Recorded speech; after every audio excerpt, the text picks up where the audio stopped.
اہمیت ہی کوئی نہیں، یا کہتے ہو جی وسیلے کی لوڑ کوئی نہیں، ڈائریکٹ اسی جانا ہے۔ تو آج ہم تم سے مطالبہ کرتے ہیں کہ تسی سانو قرآن چو لکھاؤ، کتنے قرآن چ لکھیا ہے کہ ولی شاہ کوئی نہیں؟ حضرت صاحب ہم بھی تم سے تقاضا کرتے ہیں کہ سانو بھی قرآن میں چو لکھاؤ۔ قرآن نے چاہیا ہوئے کہ ولیاں نو نہیں ماننا، یہ قرآن نے چاہیا ہوئے کہ کرامت کوئی شے نہیں، یہ حدیث نے چاہیا ہوئے کہ ولی کوئی شے نہیں، یہ حدیث سے چاہیا ہوئے کہ کرامت کوئی شے نہیں۔ اچھا اسی گل کریے دھیان دیو جی، تو تہاڈا اپنا خیال ہے، ہم کیوں مانیں؟ قرآن و حدیث سے دکھاؤ۔ اسی کھیڈیے تے جوا ہے، تسی کھیڈو تے ٹورنامنٹ۔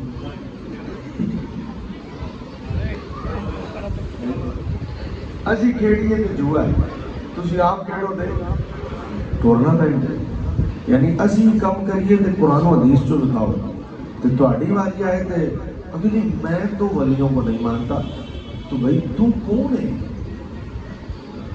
تیری حیثیت کی ہے؟ تو کی شے ہے؟ مطلب تینوں مان کے اسی ولیاں نو چھڑ دیں گے؟ یہ میں کہتا ہوں تو بھائی میں کہنے میں پہلے اپنی حیثیت تو واضح کرو۔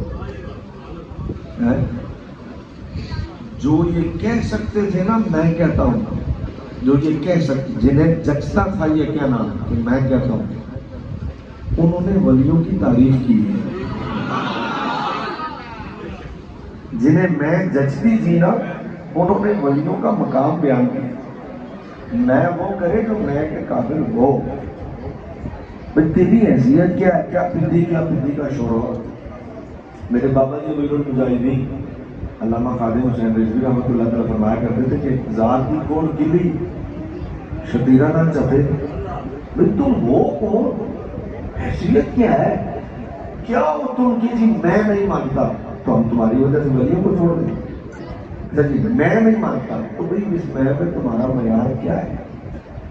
تم صاحب رائے ہو، صحابی ہو، کیا ہو تم کہ ہم تمہاری اہمیت کو، بات کو اہمیت دے دیں اور قرآن و حدیث کو ہم چھوڑ دیں کہ جی میں نہیں مانتا؟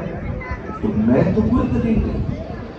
قرآن میں سے لاؤ ہمارے سامنے کہ آیت نمبر یہ، پارہ نمبر یہ، سورت نمبر یہ، یہاں اللہ نے کہا ہے کہ ولی کوئی شے نہیں ہوندے، بابے کوئی شے نہیں ہوندے، وسیلہ کوئی شے نہیں ہوندا۔ وہ آیت لاؤ، وہ حدیث لاؤ، وہ حوالہ لاؤ، وہ نمبر لاؤ، اور اگر نہیں لا سکتے تو پھر ہم تمہارے سامنے آیت پیش کرتے ہیں کہ تم کہتے ہو ولی شے کوئی نہیں یا بابے شے کوئی نہیں، ہم تمہارے سامنے قرآن پیش کرتے ہیں کہ بابے ولی شے نہیں۔ تو دونوں طرف دو سوچیں، ایک طرف سوچ ہے، ایک طرف قرآن ہے۔ جو قرآن کو مان رہے ہیں وہ ولیوں کو مان رہے ہیں، اور جو سوچ کو مان رہے ہیں بندے کی وہ ولیوں کے مخالف ہے۔ تو آپ کے سامنے بہت زیادہ لمبی تفصیل میں جانے کی ضرورت ہی نہیں ہے، فیصلہ تو آسان ہو گیا کہ ماننے والے قرآن میں سے مان رہے ہیں اور ولی کے مخالف ایک بندے کی، عام بندے کی سوچ کو مان رہے ہیں۔ جیسے مرزا جیلمی ہو گیا، اب نہ ماننے والوں نے مرزا جیلمی کی بات مانی ہے، انہوں نے کہا کہ اسی تے بابے نہ مانتے ہیں، یا نہ ماننے والوں مخالف طبقہ دیگر مسالک سے تعلق رکھنے والا انہوں نے ان کی بات مانی۔ میں نے کہا نہیں بابے تو شاہی کوئی نہیں، ولی کی تو ضرورت نہیں ہے، ڈائریکٹ جاؤ۔ اور جو مانتا ہے اور جو کہتا ہے کہ نہیں بھائی اللہ نے ولیاں کا بڑا مقام ہے، وہ اپنی سوچ نہیں پیش کر رہا اس سوچ کے مقابلے کہ میں کہتا ہوں میری مان کے تسی ولی کو مان لو، نہ میں تو ہے ہی نہیں، ہم تو میں کر ہی نہیں رہے کہ میں نے کہا تھا۔ ہم کہہ رہے ہیں کہ نہ ماننے والا کہتا میں کہتا ہوں اور ماننے والا کہتا میں تو کہہ ہی نہیں رہا ہوں، انہیں تو رب نے کہا ہے ولی اللہ۔